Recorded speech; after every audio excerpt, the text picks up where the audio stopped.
Hey, salut tout le monde, ici Martin Charrette du groupe Passion Jardinage. Aujourd'hui, pour notre 6e capsule de Passion Jardinage s'invite dans votre jardin, on s'en va au parc Opémécan. On s'en va faire une petite visite là-bas, on s'en va voir la flore qui se trouve dans ce parc-là. Donc, accompagnez-nous aujourd'hui. Je vais être avec Jérémy Bélanger et toute sa famille, Lynn, Sylvain, Maëlie, Carianne. Donc, suivez-nous, on va avoir une super belle journée. À tantôt!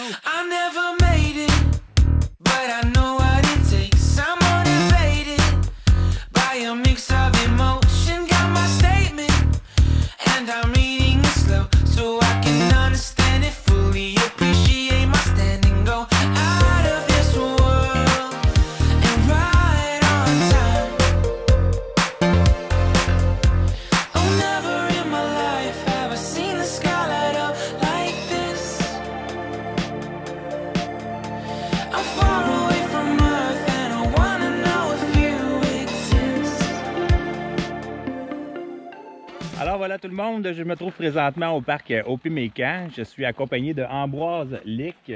Ambroise, comment ça va? Ça va bien, ça va bien. Ouais, t'as l'air en pleine forme. Oui. Good, ça a l'air que c'est une belle job de travailler ici. Oui. Donc bien. on est au parc Opémécan. Et c'est quoi ton rôle ici exactement, Ambroise? Ben, moi, je m'occupe des aspects associés à la conservation, tout au programme éducatif. Puis aussi au volet associés aux infrastructures, donc tout ce qui est bâtiment, entretien, chemin et compagnie. Donc, souvent, moi, je m'occupe du volet un petit peu plus d'arrière-scène du parc. Comparativement, mettons, au volet de clientèle. Donc, c'est ma collègue Karine Bergeron qui s'occupe de tout le volet clientèle. Puis moi, je m'occupe du volet tout ce qui est en arrière, qui fait que les gens ont un bon séjour. Donc, ça l'a ouvert quand ici, le parc Opémécan? Ben, cette année, on a ouvert la pointe au Opémécan où on est ici, donc le principal centre de service, où on a justement nos 59 campings, dont une partie avec service, d'autres parties sans service. On a nos prêts à camper aussi, donc 11 prêts à camper étoiles. Puis, ben, toutes les installations, le centre de service, bâtiments pour les visiteurs et tout ça, nos restaurations de bâtiments historiques. Donc, beaucoup de choses qu'on a ouvert cette année. Donc, ça, c'était la grande ouverture du parc à la Saint-Jean-Baptiste. L'année dernière, on avait ouvert dans le secteur de la rivière Kippawa, donc un autre secteur un peu plus au nord, à peu près un petit peu moins qu'une trentaine de kilomètres plus au nord.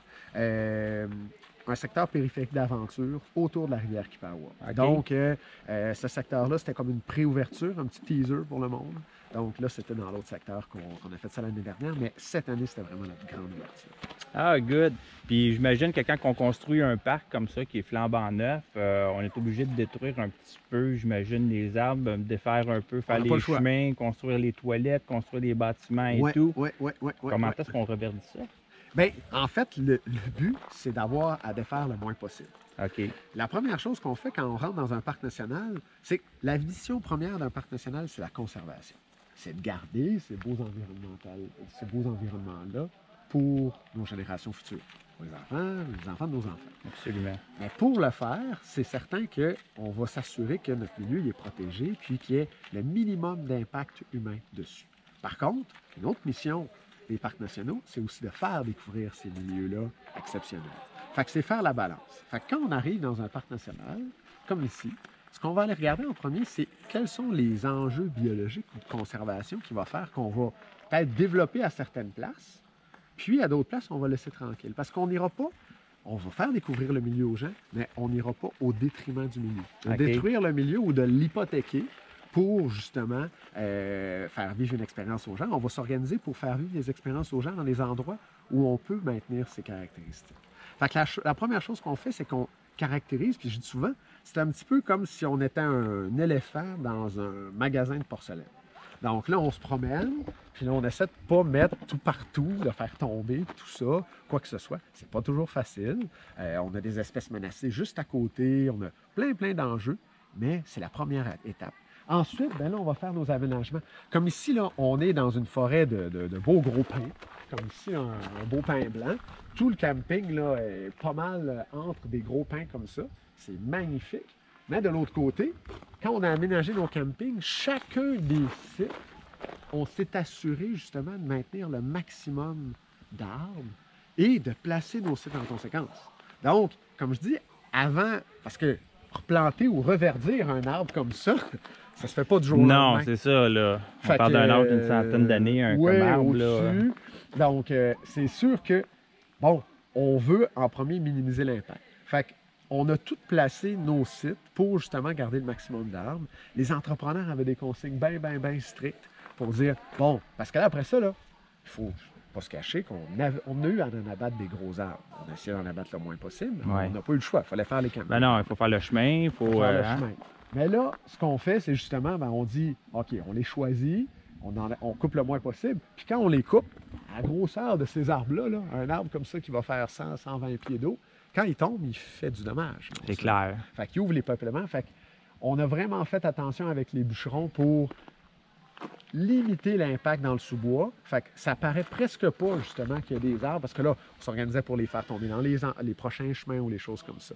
Fait que ça, c'est la première chose. Puis, ben, après, c'est sûr que là, on refait du revertissement. Comme là, il y a eu du semis qui a été fait. Mais là encore, on est dans un parc national, c'est pas n'importe quel semis qu'on va mettre.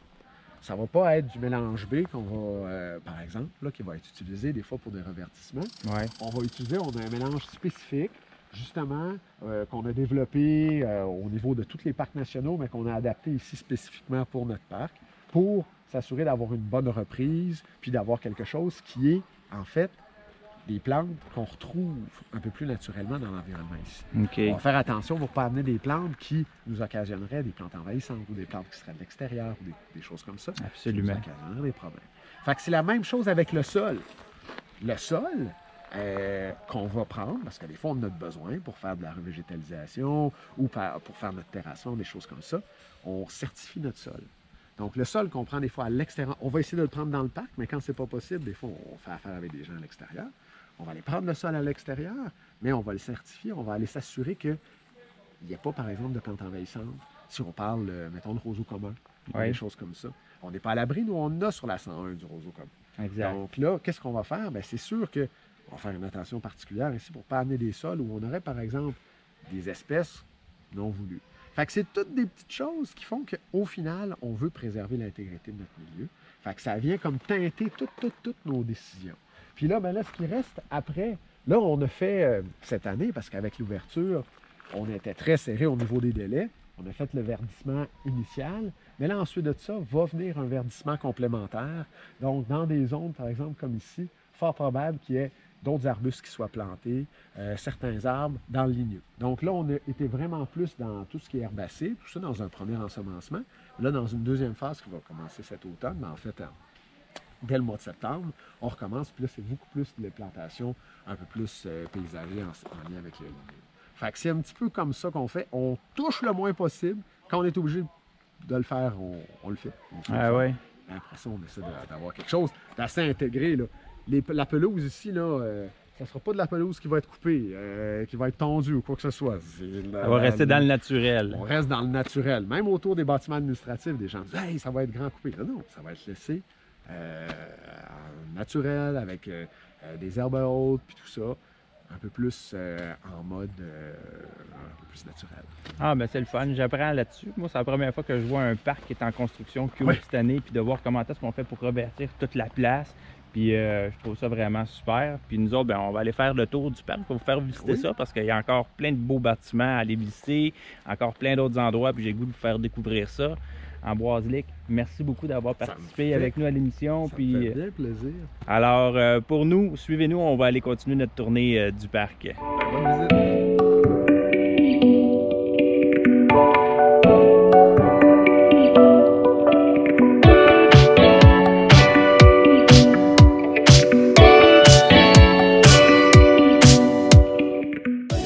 Je pense pas qu'ils ont monté ça à la main, moi.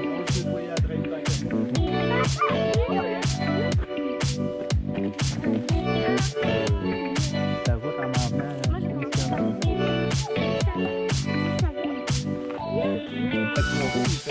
des réparations.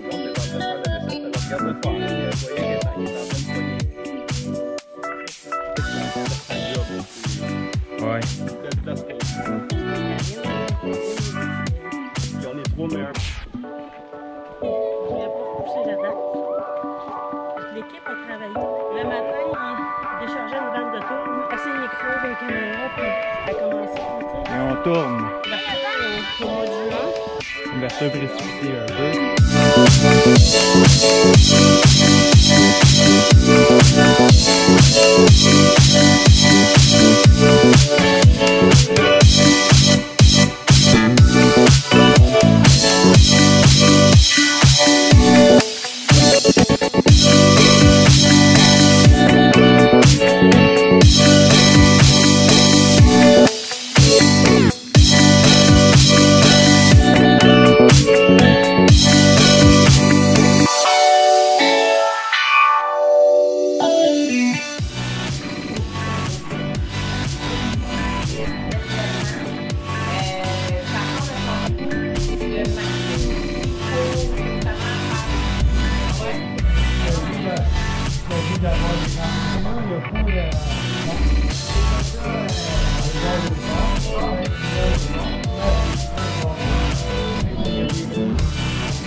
Puis l'autre côté, on a l'auberge Audouin.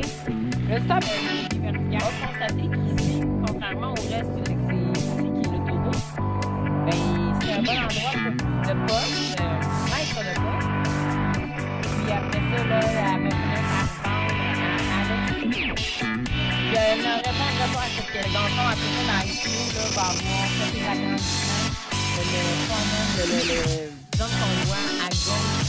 La maison, c'est tout un bon galop. Je vais le maintenir, mais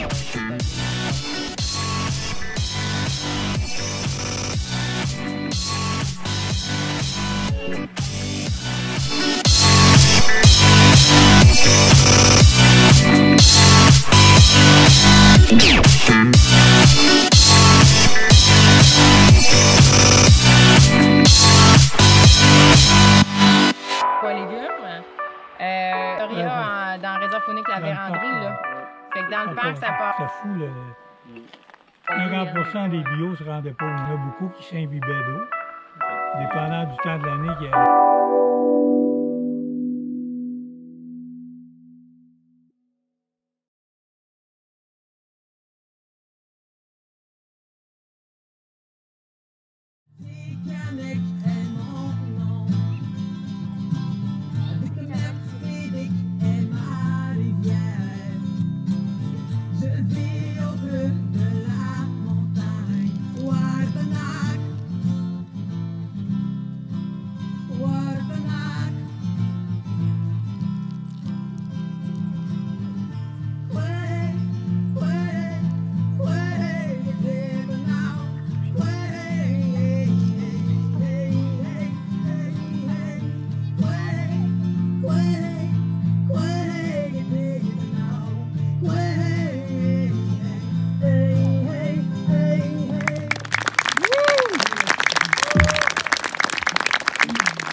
Alors voilà mes amis jardineux et potageux, c'est aujourd'hui que se termine mon périple ici au Témiscamingue. J'ai été accueilli par Lynn, par Sylvain, par Jérémy, Maëlie, merci Maëlie, ça vient de me sortir de la tête comme ça.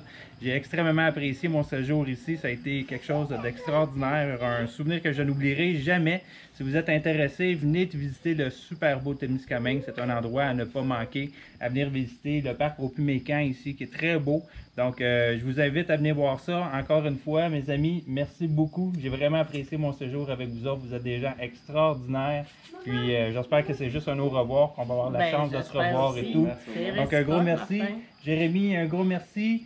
Maëlie, un gros merci à vous autres aussi. Puis à la maison, j'espère que vous avez apprécié l'émission. Restez avec nous pour la semaine prochaine, un autre épisode que je partagerai avec vous dans un autre jardin. Sur ce, merci. Je vous dis ciao, à la prochaine.